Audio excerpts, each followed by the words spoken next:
আমি পারি না আর পারি না,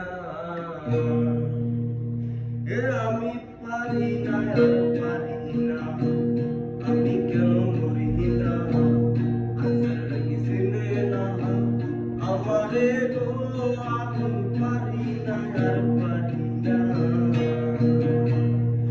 আমি হয়তো দুদিন আগে দেশে যাব, পরে গেলে কি ক্ষতি,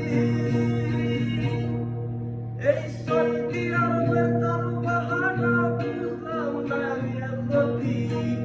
আমার বড় নাই রমণী নাই গুরু কাল্লা কিনি, বড় নাই রমণী নাই গুরু কাল্লা কিনি, তাও আমার কেন ভালো লাগে, আমি পারি না আর পারি না, আমি কেন মরি না আজর কিসনে না আমারে গো, আমি পারি না।